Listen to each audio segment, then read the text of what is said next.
ሰላም በያላችሁበት እንዴት ቆይታችኋል ተመልካቾቻችን? 6 ሰዓት ሆኖ ዜና ኢትዮጵያ ከመላው ኢትዮጵያ ከኢትዮጵያ ቴሌቪዥን በሁለት ምዕራፎች ወደ እናንተ ሊደርስ ተጀምሯል።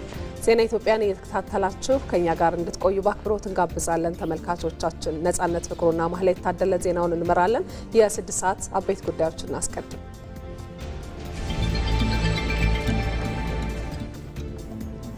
የኢትዮጵያ የባህር በር ጥያቄ የውስጥ ልዩነቶቻችንን የሚሻገር የትውልድ ጥያቄ ነው ሲሉ የውጭ ጉዳይ ሚኒስትር ዶክተር ጌዲዮን ጢሞቴዎስ ተናገሩ።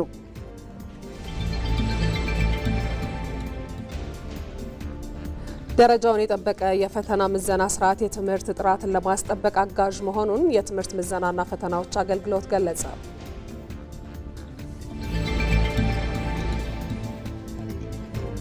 በወልዲያ ከተማ የተሰራው የኮሪደር ልማት በከተማዋ የተሻለ ሰላም እንዲረጋገጥ ቁጭት የፈጠረ መሆኑን የከተማዋ ነዋሪዎች ገለጹ።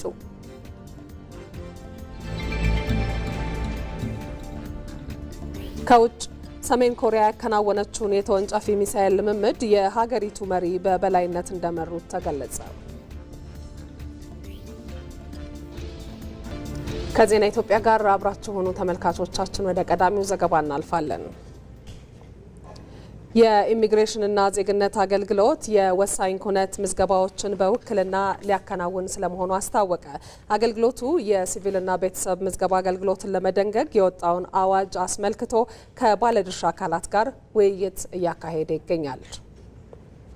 ይህንኑ ውይይት እየተከታተለ የቆየው ባልደረባችን ሳምሶን በላይ ለተጨማሪ መረጃ በቀጥታ መስመራችን ላይ ይገኛል። ሳምሶን እንዴት ቆይተሃል? በውይይቱ ላይ የተነሱ ዋና ዋና ሀሳቦች ምንድናቸው? በተለይ ደግሞ ውክልና ይወስዳሉ የተባሉ ተቋማት እነማን ናቸው? ውክልናውን የሚተገብሩበት መንገድስ እንዴት ነው ተባለ የሚለውን መረጃ ጨምረህ አጋራን።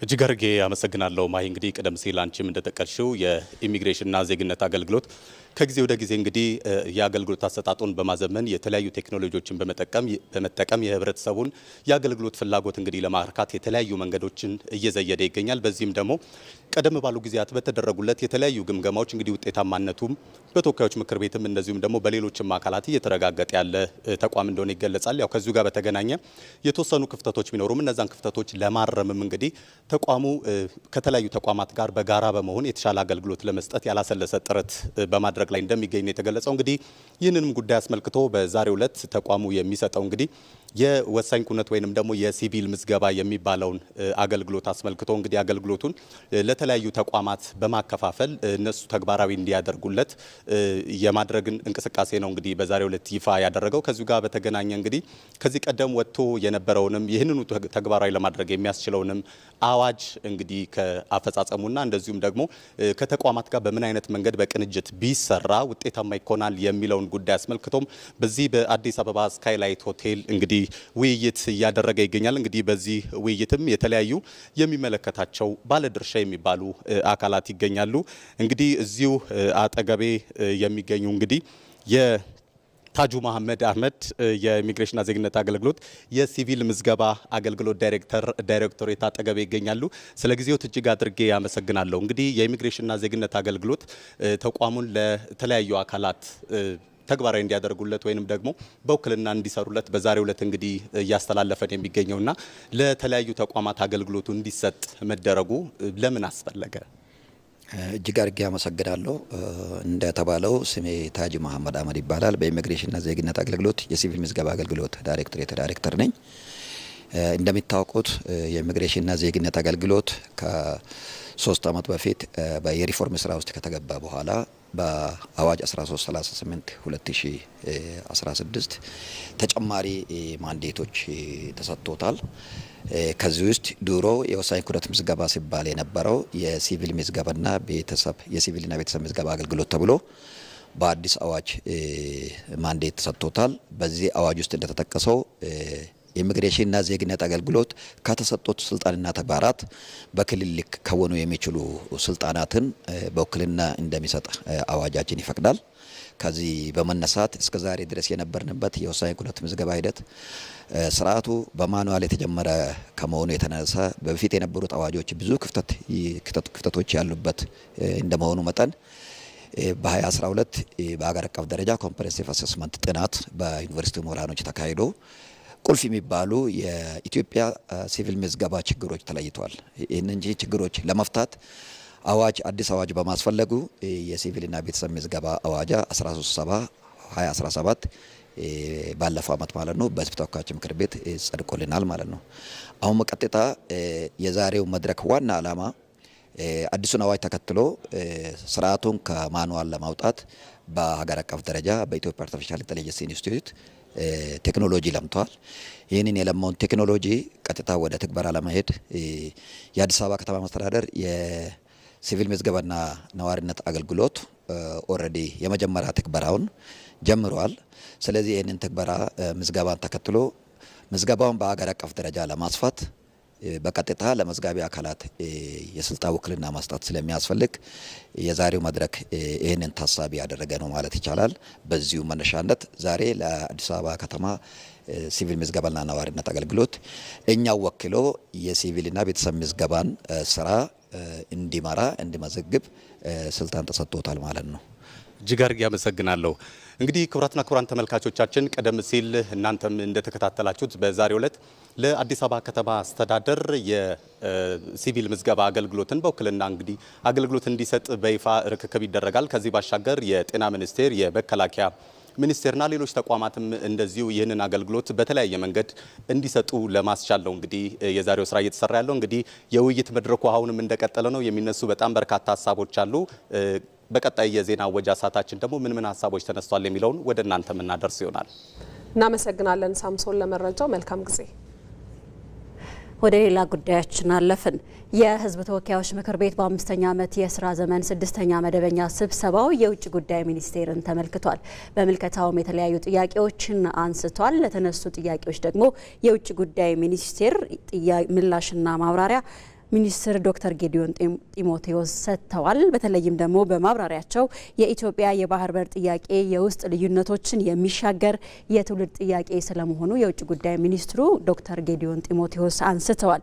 የምክር ቤቱን ውሎ እየተከታተለ የሚገኘው ባልደረባችን ባዬ ሙላት በቀጥታ መስመራችን ላይ ነው የሚገኘው። በዚህ ጉዳይ ላይ ተጨማሪ ሀሳቦችን ያነሳልናል። ባዬ እንዴት ውለሃል? ቀደም ሲል ያነሳነው ሀሳብ አለ። በተለይም የምክር ቤቱን ውሎ እንመለከታለን። ይህንን ውሎ የተከታተልክ ትገኛለህና በዚህ ጉዳይ ላይ የተነሱ ሀሳቦች ምንድናቸው? በተለይም የኢትዮጵያን የባህር በር ጥያቄ አስመልክቶ ከምክር ቤቱ አባላት የተነሱ ጥያቄዎች የተሰጠው ምላሽ ምንድናቸው የሚለውን ብትነግረን።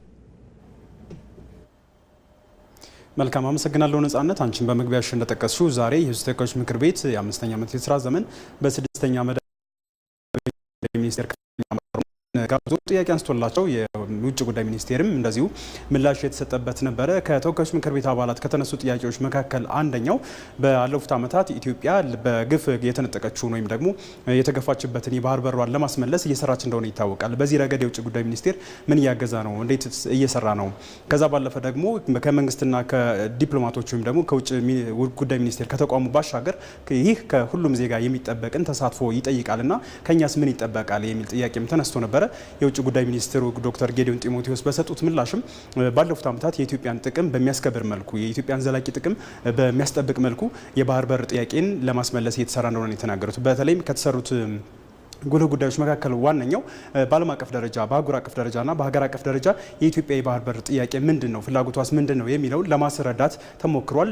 ለማስረዳትም እንደዚሁ በተደረገው ጥረት ዓለም አቀፍ ማህበረሰብ ጥያቄውን ተረድቶታል። አሁን ደግሞ እንዴት ጥያቄው መልስ ያገኝ ወደሚል ደረጃም ተሸጋግረናል፣ ይህ ትልቅ ነገር ነው የሚል ምላሽም ሰጥተዋል። ኢትዮጵያ የባህር በር ጥያቄዋን ለማስመለስ ስትሞክር ከጎረቤት ሀገራትም ሆነ ከየትኛውም ሀገራት ጋር በትብብር አብሮ በማድረግ መንፈስና መሰረት እንደሆነም ነው ሚኒስትሩ ምላሹን የሰጡት ማለት ነው። ከዛ ባለፈ ደግሞ ሁሉም ዜጋ በዚህ ጉዳይ መተባበር አለበት። በተለይም ደግሞ የአንድ ፓርቲ የአንድ ወገን ወይም የግለሰቦች ጥያቄ ስላልሆነ ሁሉም ዜጋ ይህ ጥያቄ ምላሽ እስኪያገኝ ድረስ ወይም ኢትዮጵያ የዘላቂ ጥቅሟን እስክታስከብር ድረስ በትብብር መስራት አለበት የሚል ነገርም ነው የተናገሩት ሚኒስትሩ ማለት ነው።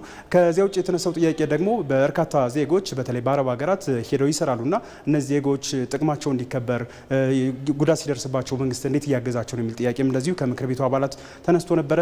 ሚኒስትሩ ዶክተር ጌዲዮን ጢሞቴዎስ በዚህ ጉዳይ ላይ በሰጡት ምላሽ ባለፉት ዓመታት በአስቸጋሪ ሁኔታ ውስጥ የነበሩ ዜጎችን ለማስመለስ መንግስት በቁርጠኝነት እየሰራ እንደነበረ ነው የተናገሩት።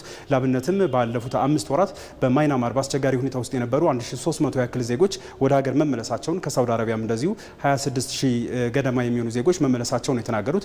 መንግስት ዜጋ ተኮር ዲፕሎማሲን የተከተለ ነው የሚገኘው። በአረብ ሀገራት በርካታ ዜጎቻችን ይኖራሉ።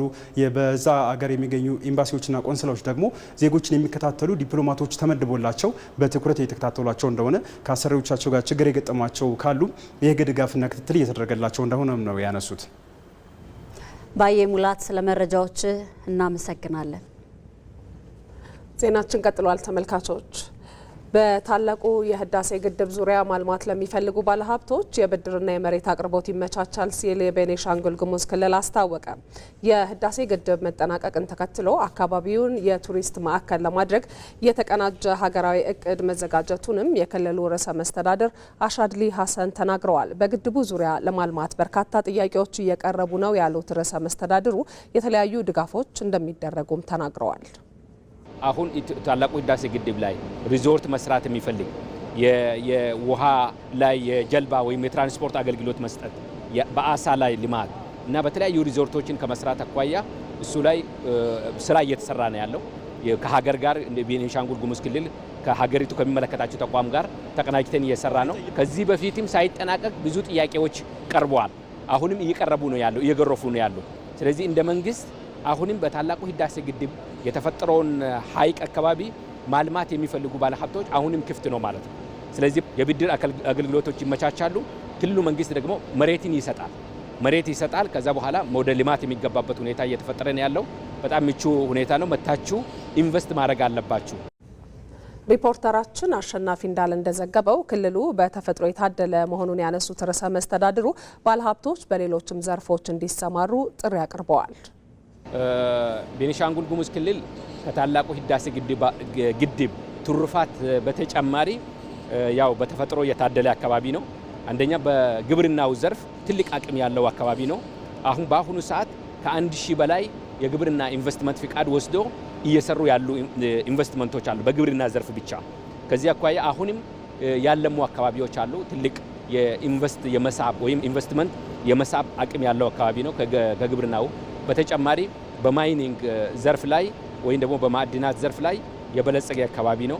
ለምሳሌ በወርቅ፣ በማርብል፣ በከሰል፣ በተለያዩ ማዕድናት ኢንቨስት ማድረግ ይቻላል። አሁንም ኢንቨስት እያደረጉ ያሉ ባለሀብቶች አሉ። አሁንም ያልተነኩ አካባቢዎች ስላሉ ኢንቨስትመንቱ በተጨማሪ መታችሁ ኢንቨስት ቢታረጉ እኔም በዚህ አጋጣሚ ጥሪዬን ማስተላለፍ ፈልጋለሁ። ዜና ኢትዮጵያ ላይ ትገኛላችሁ። በዝርዝር ወደምንመለከተው ጉዳይ እናልፋለን።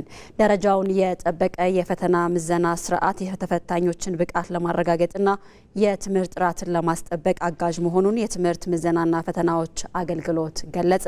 ትግበራው ያስገኘውን ፋይዳ በተመለከተ የምክክር መድረክም ተካሂዷል። ይድነቃቸው ሰማው አዘጋጅቶታል። መሐመድ ራህማቶ ያቀርበዋል። የትምህርት ስርዓቱን መሰረት ያደረገ የፈተና አሰጣጥ ትግበራ የተፈታኞችን ብቃት ለማረጋገጥና የትምህርት ጥራትን ለማስጠበቅ ጉልህ ድርሻ አለው። የትምህርት ምዘናና ፈተናዎች አገልግሎትም ትግበራውን በማጠናከር ፍትሐዊ የሆነ የምዘና ስርዓት እንዲከናወን መደረጉን ገልጿል።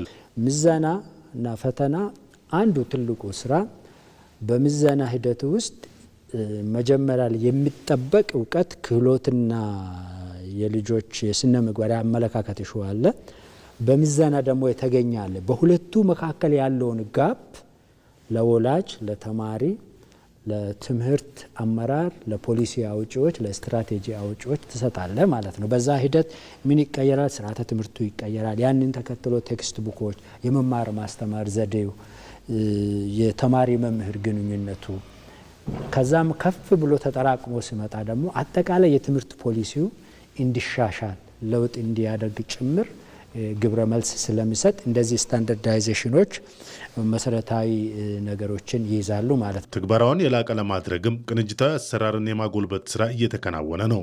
ክልሎች ከዚህ ተሞክሮ በመውሰድ ከአሰራር አንጻር፣ ከአደረጃጀት አንጻር፣ ከቴክኖሎጂ አንጻር እንደዚሁም ከነገሮችም ሙያዊ በሆነ እይታ ከመስራት አንጻር የሚወስዷቸው ተሞክሮች አሉ ማለት ልምድ መቅሰም አለ ማለት ነው። የስምንተኛ ክፍል የፈተና ምዘና ደረጃውን የማስጠበቅ ስራው ተፈታኞች በራስ የመተማመን ብቃትን እንዲያጎለብቱም አድርጓል።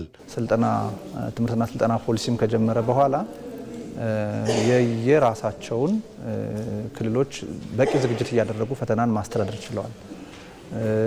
ጥያቄዎች የሚዘጋጁበትን መንገድ ሚስጥራዊነቱ፣ ደህንነቱ ለኩረጃና ለስርቆት በማይጋለጥ መልኩ ጥያቄዎችን ማስተዳደር ችለዋል። ትግበራው ይስተዋሉ የነበሩ ክፍተቶችን ለማረም አስቻይ ሁኔታን መፍጠሩን የትምህርት ቢሮ ኃላፊዎች ገልጸዋል። ቅድመ ፈተና፣ የፈተና ወቅትና ድህረ ፈተና ላይ ያሉ ስታንዳርዶችን ጠብቆ ለመስራት ጥረት እየተደረገ ያለበት ሁኔታ ነው ያለው። ይህም በመሰራቱም በየአመታቱ ፈተናዎችን ለውጥ አላቸው። በጣም የተሻለ ነው። ይሄን ያመጣው እንግዲህ በትምህርት ፖሊሲ ላይ በተቀመጠው አቅጣጫ መሰረት እኛም የራሳችን ሚና ስለተወጣን በተማሪ ውጤት ላይ ምን አይነት ተጽዕኖ ፈጥሯል፣ አዎንታዊም አሉታዊም ተጽዕኖ ፈተናው ምን ፈጥሯል የሚለው ይገመገማልና በየደረጃው በየአመቱ እየተገመገመ እየተሻሻለ ነው። የፈተና ምዘናውን በቴክኖሎጂ የተደገፈ በማድረግ የተገኙ ውጤቶችን ለማጠናከርና አሰራሩን ለማሻሻል ስራዎች እየተከናወኑ መሆኑን የትምህርት ምዘናና ፈተናዎች አገልግሎት አመላክቷል። በወልዲያ ከተማ የተሰራው የኮሪደር ልማት በከተማዋ የተሻለ ሰላም እንዲረጋገጥ ቁጭት የፈጠረ መሆኑን የከተማዋ ነዋሪዎች ገለጹ። በከተማው የ2.5 ኪሎ ሜትር የኮሪደር ስራን ጨምሮ ልዩ ልዩ የከተማ ልማት ስራዎች እየተከናወኑ ይገኛሉ። ሪፖርተራችን ራሄል ፍሬው በወልዲያ ከተማ ቅኝት አድርጋ ተከታዩን አሰናድታለች። አሁን በወልዲያ ከተማ ነው የሚገኘው። የሰሜን ወሎ ዞን መናገሻ የሆነችው ወልዲያ ከተማ ከረጅም ጊዜ በኋላ ነው ከተማውን ተዘዋውረን እንቃኛለን። ነዋሪዎች የሚንቀሳቀሱበትና ሞቅ ያለው አዳጉ አካባቢ ነው ያለው። ከዚህ ከአዳጉ አካባቢ ተነስተን ከተማውን በተለያየ ልማት ስራዎች ያሉትን ለውጦች እየቃኘን አብሬያችሁ ቆያለሁኝ። ወደ ትግራይ መውጫ፣ ወደ ጎንደር መውጫ ብዙ የተሰሩ ተግባራት አሉ። ነዋሪዎች ስለነዚህ ልማት ስራዎች ምን ይላሉ የሚለው ሁሉ አብረን እንቃኛለን። ተከተሉኝ። እንደምን አሉ? ታዲያስ እንዴት ነዎት? በጣም ነው የማመሰግነው። አሁን የተገናኘንበት አደባባይ ከዚህ ቀደም እንዴት ነበረ? በተለይም ደግሞ ይህ የልማት ስራ ሳይሰራ እርስዎ የት ነበር የሚዝናኑት? እንግዲህ አሁን እዚህ ነው እየተዝናናችሁ ያገኘሁትና ከዚህ ጀምረው ይነግሩናል። አበራ የወልዲያ ከተማ ነዋሪ ነኝ። እንግዲህ ወልዲያ ከተማችን ቀደም ሲል አመሰራረቷ ረጅም ጊዜ የቆየች ብትሆንም የቆይታዋንና የእድሜዋን እርዝማኔ ያህል ያላደገች በጣም የተዳከሙ ቤቶች የነበሩባት መንገዷ እጅግ የተጣበበ ህብረተሰቡ እፎይ የሚልበት ሲደክመው የሚያርፍበት ወይም የሚዝናናበት ቦታ አልነበረም። አሁን ግን በኮሪደር ልማት አማካኝነት ወልዲያ የተንጣለለችና ያማረች ውብ ከተማ ለመሆን በምሽት እንደውም የደመቀችና ህብረተሰቡ አሁን ማታ ቤቱ ወጥቶ ልጆቹን ይዞ የሚዝናናበት ሁኔታ ተፈጥሯል። በወልዲያ ከተማ አሁን የምንገኘው ደግሞ ወደ ሙጋድ ሰፈር መሄጃ የሆነው የኮሪደር ስራ ላይ ነው። 2.5 ኪሎ ሜትር የኮሪደር ልማት ስራ የተሰራበት ይህ ሙጋድ ሰፈር ሙሉ ለሙሉ የሰፈሩን ገጽታ መቀየሩን ተመልክቻለሁኝ። ደግሞ የከተማው ነዋሪዎች እንዲህ በየስፍራው የሚሸመቱ ነገሮችን እየተመገቡ እየተዝናኑ ከልጆቻቸው ከቤተሰቦቻቸው ጋር እዚህ አካባቢ የሚንቀሳቀሱበት ሰዓት ነው። እንደምን አለ? መልካም። እስኪ እዚህ አጠገባችሁ ልቀመጥ። እንግዲህ የወልዲያ ከተማን በተለይ ለአንድ ዓመት ያህል እኔ አላየኋትም። የሰላም ችግር ውስጥ ነው የቆየችው። አሁን ደግሞ በጣም ግሩም በሆነ የልማት ስራ እንዲሁም ደግሞ ማህበረሰቡ እየተዝናና ያየውበት ሰዓት ነው። ደስ ብሎኛል። ከተማ እንዴት ገልጿታላችሁ? በአሁን ሰዓት እንደምታዩ እሸታችንን እየበላን ከዚህ ከተሽከርካሪ ድምፅና አደጋ ነፃ ሆነን እንዲፏያል ነው ያገኘሽና አሁን አጋጣሚና ጓደኛዬ ጋር ከስራ ወጥተን አረፍ ብለን ነው የምታገኙና አየር እየወሰድን ነው የምታገኙንና ደስ ብሎን ከዛ መጥፎ ነገር ከሰሜን ጦርነት ማግስት ከዛ ድባብ ወጥተን አሁን ደግሞ እንዲህ እንደምታዩ ልማታችንን እያለማን ሰላሙንም እየጠበቀ ነውና ማህበረሰቡ ያለው ይሄ የሚያሳየው ደግሞ ማህበረሰባችን በጣም ሰላም ወዳድ ነው። ከዚህም በተጨማሪ ይህንን ልማት ሁላችንም የከተማው ማህበረሰብ እጁን አስገብቶ ተሳትፎ ቢሆን ኑሮ አሁን በመንግስት በጀት ብቻ ነው ይሄ እንትን ያለው። ከዚህ በላይ ማልማት ይቻላል። ከዚህ በላይ ከተማችንን ውብ ማድረግ ይቻላል። አሁን ባላት ገጽታ ወልዲያ ለኔ ወልዲያ አዲስ ብያታለሁ። በወልዲያ ከተማ የ2.5 ኪሎ ሜትር የኮሪደር ስራን ያስቃኘናችሁ። አሁን የምንገኘው ደግሞ ከአዳጉ አደባባይ ተነስተን በሙጋድ አድርገን ወደ ጎንደር መውጫ ላይ ነው የምንገኘው። ወልዲያ ከተማ እጅግ የተነቃቃ ሁኔታ ውስጥ ገብታ በተለይ ማህበረሰቡ የልማት ስራውን ከመንግስት ጋር እያቀላጠፈ መሆኑን ገልጸውልናል። እኛም ተንቀሳቅሰን እስከዚህ ሰዓት አስቃኘናችሁ። ራሄል ፍሬው ነበርኩኝ። መሶብ የአንድ ማዕከል አገልግሎት ከፍተኛ እንግልት የነበረበትን የአገልግሎት አሰጣጥ እንዳስቀረላቸው የሻሸመኔ ከተማ ነዋሪዎች ተናገሩ። የሻሸመኔ ከተማ መሶብ የአንድ ማዕከል አገልግሎት 26 ተቋማትን በዲጂታል ስርዓት አስተሳስሮ አገልግሎት እየሰጠ ይገኛል። ሪፖርተራችን አስረሳ ወገሼ በማዕከሉ ቅኝት አድርጎ ተከታዩን ዘገባ አድርሶናል። የሻሸመኔ ከተማ ነዋሪው ሼህ የሱፍ ቃሲም ባለፉት ጊዜያት የተለያዩ የመንግስት አገልግሎቶችን ለማግኘት ተቋማት ተራርቀው ባሉባት የሻሸመኔ ከተማ ከአካል ጉዳታቸው ጋር በከፍተኛ እንግልት ዘልቀዋል። አሁን ላይ ግን በሻሸመኔ መሶብ የአንድ ማዕከል አገልግሎት በአንድ ቦታ የመገልገል እድል አግኝተዋል። አካል ጉዳተኛ ነኝ። ዱላ ይዞ በተለያዩ ተቋማት ተዘዋውሮ መገልገል ከባድ ነበር። አሁን ሁሉንም ነገር እዚህ በማግኘቴ ደስተኛ ነኝ። ሌላኛው የሻሸመኔ ከተማ ነዋሪ ዶክተር ሲራጅ መሐመድም በዚህ ማዕከል የተቀላጠፈ አገልግሎት እያገኙ ስለመሆኑ ይገልጻሉ። እኔ እዚህ ማዕከል የመጣሁት ካርታና ፕላን አሰርቼ የሚፈለግብኝን ግብር ለመክፈል ነው የመጣሁት።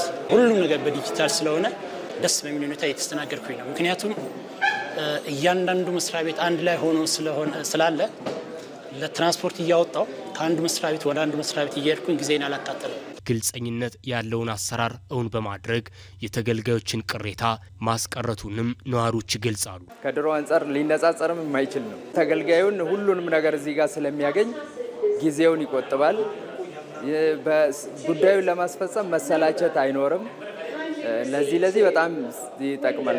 ድሮ ሴክተሩ የተለያየ ቦታ ነው፣ እዛ ይባላል። አሁን ግን አንድ ላይ ተሰብስቦ ከዚህ ተነስተ እዚህ ጋር ከዛም ተነስተ እዚህ ጋር የምትጨርሰው ነገር መንግስት የፈጠረ ምቹ ሁኔታ በጣም ጥሩ ነው። ከብዙ ወጪ አድኖናል፣ ከብዙ ማመላለስ አድኖናል። በጣም አሪፍ ነው። በጣም ደስ ብሎን በጥሩ ሁኔታ እያስተናገዱ ነው። ተስተናግደን ጨርሰን እየወጣን ነው። የሻሸመኔ ከተማ መሶብ የአንድ ማዕከል አገልግሎት የተለያዩ ተቋማትን በማስተሳሰር ዲጂታል አገልግሎት እየሰጠ መሆኑንም የማዕከሉ ስራ አስኪያጅ አቶ ገመቹ ነሜ ተናግረዋል። ወደ 26 የሙሉ ሴክተሮችን እዚህ አምጥተን በ12 ዊንዶ አገልግሎቶቹን ደግሞ ወደ 111 የሚሆኑትን እዚህ አምጥተን ተገልጋዮች ከተለያዩ ሴክተሮች እየተገለገሉ ይገኛሉ። ሁሉም ነገር እስካን ሆኖ ዶክመንቶቹ ፋይል ሆኖ ወደ ዌብሳይት ገብተዋልና በቴክኖሎጂ ነው፣ ሁሉም ነገር ዲጂታል ነው ማለት።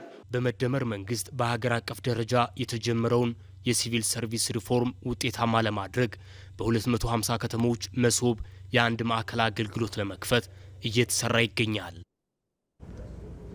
የዲጂታል ቤተ መጻሕፍት አገልግሎት ተጠቃሚ መሆን መቻል ለውጤታቸው መሻሻል አይነተኛ አስተዋጽኦን እያበረከተ እንደሚገኝ የዳውሮ ሂዶታ አዳሪ ትምህርት ቤት ተማሪዎች ገለጹ።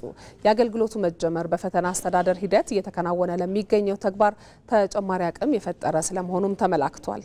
ሰለሞን ባረና ተጨማሪ አለው። ዲጂታል ኢትዮጵያ 2025 የሀገሪቱን ሁሉን አቀፍ እድገት ለማረጋገጥ የተለያዩ ማዕቀፎች ተቀርጸው ውጤታማ ስራዎች እየተከናወኑ ይገኛል። ይህንኑ ተግባር የሚያሳልጥ የዲጂታል መሰረተ ልማት ዝርጋታ ስራዎች በትምህርት ተቋማትም ትኩረት ተሰጥቶባቸዋል። በደቡብ ምዕራብ ክልል የዳውሮ ሂዶታ አዳሪ ትምህርት ቤት በለማና ዶክተር ገነት ፋውንዴሽን የተደራጀው ዲጂታል ቤተ መጻሕፍት ለውጤታማነታቸው ምቹ ሁኔታን የፈጠረ ነው ሲሉ የትምህርት ቤቱ ተማሪዎች ገልጸዋል። ከዚህ በፊትም እዚህ ትምህርት ቤት እንደምታወቀው ብዙ ልጆች የተሻለ ውጤትን እንደ ሀገር አቀፍም እንደ ክልልም ከፍተኛ ውጤት እያስመዘገቡ ያለፉበት ሁኔታ አለ። በእኛ ሰዓት እኛ እያለን የተለያዩ ዲጂታል የሆኑ ነገሮችም ተጨምሯል። በአግባቡ ከተጠቀምን ሀገራችንንም ቤተሰቦቻችንም ጥሩ ቦታ ደርሰን ልናስጠራቸው እንችላለን። ለዚህ በጣም ብዙ ጠቀሜታ ይኖራል ብዬ አስባለሁ። ከኢንተርኔት ጋር አብሮ የተገናኘ ነው እንትኑ አሁን ያለው ኮምፒውተር የተለያዩ ማብራሪያዎችን እናገኛለን በቪዲዮ መልኩ ማለት ነው። እና ብዙ ነገር ሰርች ማድረግ እንችላለን። በውጤታችንም ላይ አሪፍ ተጽዕኖ እንደሚፈጥር እርግጠኞች ነን። የዳውሮ ዞን ዋና አስተዳዳሪ አቶ ዳዊት ገበየው በበኩላቸው የቤተ መጻሕፍቱ ስራ መጀመር ተጨማሪ አቅምን የፈጠረ ነው ብለዋል። 5 ሚሊዮን ኮደርስ እንደ 100% ግቦች ተወስቶ እየተሰራ ያለበት ሁኔታ ነው ያለው። በእኛ ዞን ተመዝግቦ እየተማሩ ያሉ አካላትም አሉ፣ ተመዝግቦ ደግሞ የተመረቁም አሉ። ስለዚህ አሁን ወደ እጃችን የገባውን በተገቢው መንገድ ከተጠቀምን ይህንን ደግሞ ወደ ሌሎች ትምህርት ቤቶች ወደ ሌሎች ወረዳዎች እያሰፋን በሄድን ቁጥር የ5 ሚሊዮን ኮደርስን አፈጻጸማችን ከፍ ለማድረግ ያለው ጠቀሜታ በጣም እጅግ የጎላ ነውና የዛሬው መነሻ ይሆናል ብዬ ነው የምወስደው። በክልሉ የፈተና አስተዳደር ስርዓት ላይ ተጨባጭ ለውጦችን ለማምጣት የዲጂታል መሰረተ ልማት ስራዎችን የማስፋፋት ስራ ትኩረት መሰጠቱን በምክትል ርዕሰ መስተዳድር ማዕረግ የማህበራዊ ክላስተር አስተባባሪና የክልሉ ትምህርት ቢሮ ኃላፊ አቶ አልማው ዘውዴ ገልጸዋል። በዚህም ዓመት በሀገር አቀፍ ደረጃ የሚሰጠው ሀገራዊ ፈተና 50% ተማሪ ኦንላይን ፈተና እንዲፈተን አቅጣጫ ተቀምጦ እየተሰራበት ነው ያለው። ለእንደዚህ አይነት ሀገራዊ አላማዎችና ተግባራት ደግሞ ዛሬ በተርጫ ከተማ ሂዶታ ሁለተኛ ደረጃ ላይ እያየን ያለ ነው የዲጂታል ላይብሬሪ እጅግ በጣም ቁልፍ መሰረት ዋናውን ችግር የሚፈታ ሆኖ ነው ያገኘ ነው። ኢትዮጵያ የጀመረችውን የዲጂታል ጉዞ እውን በማድረግ በሁሉም ዘርፎች ምርታዊ ለውጥ ለማምጣት ሁሉም ሊተጋ ይገባል ያሉት ደግሞ በሕዝብ ተወካዮች ምክር ቤት የኢንዱስትሪና ማዕድን ጉዳዮች ቋሚ ኮሚቴ ሰብሳቢ ዶክተር አማረች በካሎ ናቸው። ይሄ ዲጂታል ዓለም ግሎባሊ የሚያመጣውን ተጽዕኖ መቋቋም የሚችል አውትሻይን የሚያደርግ ትውልድ ለማውጣት የሚያስችል ስትራቴጂ ይዞ መስራት ነው። መንግስት ያስቀመጠውን ስትራቴጂ አፕላይ ማድረግ ነው። ስለዚህ ሀብት ማሰባሰብ፣ ያለንን ሀብት ወደ ጥቅም መቀየር፣ ወደ ብልጽግና መቀየር፣ የበለጸገ አይምሮ መፍጠር፣ የበለጸገ አስተሳሰብ መፍጠር፣ ይሄንን ኃይል አሰባስበን የሚጎለውን ሞልተን የቴክኒክ እውቀት ከሆነ የጎደለው የዚህ ከውጭ ደግሞ የምንፈልጋቸውን አሰባስበን በየአካባቢው እንዲህ አይነቶችን እያባዛን የምንሄድበትን አቅጣጫ መከተል ግዴታ ነው። ይሄ በአማራጭ የሚቀመጥ አይደለም። በዳውሮ ልማት ማህበር ስር የሚገኘው ሂዶታ የአዳሪ ሁለተኛ ደረጃ ትምህርት ቤት ከ2014 ዓ.ም ጀምሮ ብሔራዊ ፈተና ያስፈተናቸው ተማሪዎችን ሙሉ በሙሉ ወደ ከፍተኛ ትምህርት ተቋማት ማስገባት የቻለ ውጤታማ ትምህርት ቤት መሆኑን ተገልጿል። ወደ ውጪ ዜና አለፍን። ሰሜን ኮሪያ ያከናወነቻቸው የተወንጫፊ ሚሳኤል ልምምዶችን የሀገሪቱ መሪ በበላይነት እንደመሩት ተገለጸ። የሰሜን ኮሪያው መሪ ኪም ጆንግ ኡን በስተምዕራብ የባህር ዳርቻ የተወነጨፉት ሚሳኤሎች ኢላማቸውን የመቱ በመሆናቸው ደስታቸውንም ገልጸዋል።